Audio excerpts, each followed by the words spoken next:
Louer le Seigneur, louer Dieu, même dans les moments difficiles, dans les moments les plus sombres, dans les moments de joie, dans les temps de réjouissance. N'oubliez pas de louer le Seigneur, n'oubliez pas de le bénir, de lui rendre grâce, de chanter ses merveilles, de chanter son nom.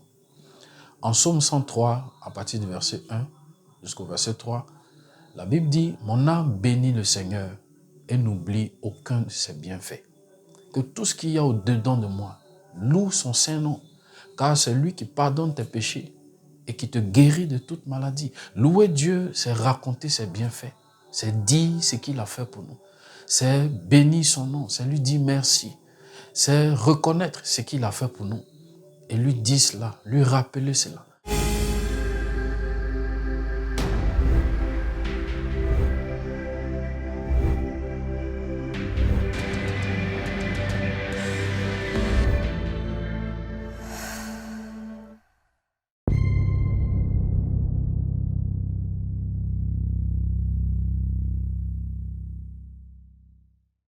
Louer Dieu, plusieurs d'entre nous confondent la louange. Ce n'est pas demander des choses à Dieu.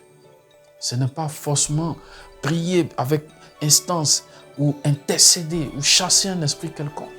Mais c'est simplement faire les éloges de notre Seigneur. Nous souvenir de ce qu'il a fait pour nous. Nous souvenir de ce qu'il a fait dans notre vie. Et lui rappeler ces choses. Et chanter cela. Et prier cela. Et dire ces choses. La louange peut nous aider à chasser les esprits. La louange peut nous aider à détruire les œuvres du diable. La Bible dit en Actes chapitre 16 que l'apôtre Paul et Silas étaient en prison. Ils chantaient les louanges de Dieu. Ils bénissaient le nom du Seigneur. Et la Bible dit que les fondements de la prison dans laquelle ils étaient injustement emprisonnés, les fondements ont été détruits. Les fondements ont été ébranlés. Et tous les prisonniers ont été libérés par la louange. Par la louange.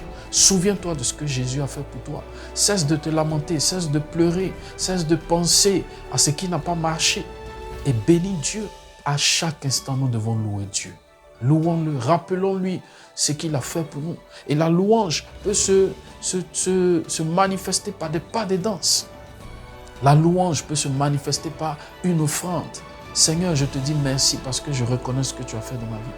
Je te dis merci parce que je reconnais ce que tu as manifesté dans la vie de mon frère, de ma soeur. Je te dis merci parce que tu as béni ma famille. Ne cessez pas de louer le Seigneur. Louons-le. Et en louant Dieu, une joie indescriptible viendra en vous. 1 Thessaloniciens 5, le verset 16, la Bible dit « Soyez toujours joyeux. Celui qui loue le Seigneur ne manque pas d'être dans la joie. » Ça veut dire qu'au préalable, peut-être qu'il n'y avait pas la joie. Mais à force de louer Dieu, ou dès l'instant où nous commençons à le louer, à reconnaître ses bienfaits, à faire ses éloges, la peur s'éloigne, le manque s'éloigne, le vide est comblé, la tristesse s'éloigne et la joie divine nous remplit. La bénédiction s'augmente en nous, la bénédiction vient encore en abondance. N'oublions pas de louer le Seigneur. Ne laisse pas le diable te distraire, ne laisse pas le diable t'empêcher de louer Dieu. La louange peut t'apporter la guérison. La louange peut t'apporter la bénédiction. La Bible dit en Psaume 103, comme je l'ai cité tout à l'heure, le verset 3, il dit « C'est Dieu qui pardonne tes péchés et qui te guérit de tes maladies. » Si Dieu a pardonné tes péchés, loue-le pour cela. Si Dieu t'a guéri, loue-le pour cela. Et quand tu vas louer Dieu pour l'un des problèmes très difficiles pour le monde, qui est le problème du péché, si Dieu a pardonné tes péchés, quand tu vas le louer parce qu'il t'a pardonné, la bénédiction va te surprendre agréablement. La guérison sera définitive et authentique. Loue Dieu, louons Dieu, chantons ses merveilles.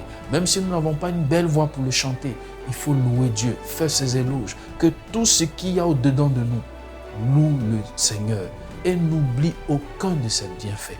Que Dieu nous bénisse. Je vous exhorte à accepter Jésus-Christ, à vivre avec Jésus-Christ. La plus grande louange, c'est quand Jésus-Christ a offert sa vie en sacrifice à la croix pour chacun de nous. Quand Jésus-Christ a pris nos péchés sur lui à la croix et nous a délivrés, nous a donné la bénédiction. C'est ça notre louange. Nous nous rappelons des bienfaits de Dieu. Nous nous rappelons de ce que Jésus a fait avant même que nous ne naissions. Et aujourd'hui, par son sacrifice, nous avons le salut, nous avons la vie, nous avons la bénédiction, nous avons la guérison, nous avons la vie éternelle. Louons-le simplement pour ce que Jésus a fait pour nous à la croix. Si tu n'avais pas encore accepté Jésus, je te l'annonce aujourd'hui. Jésus est mort pour toi. Jésus a pris tes fardeaux. Jésus a pris tes péchés. Jésus a pris ta maladie. Accepte-le aujourd'hui et tu verras que tes pleurs se transformeront en louanges. Tes lamentations se transformeront en louanges et tes manques se transformeront en abondance. Que Dieu te bénisse.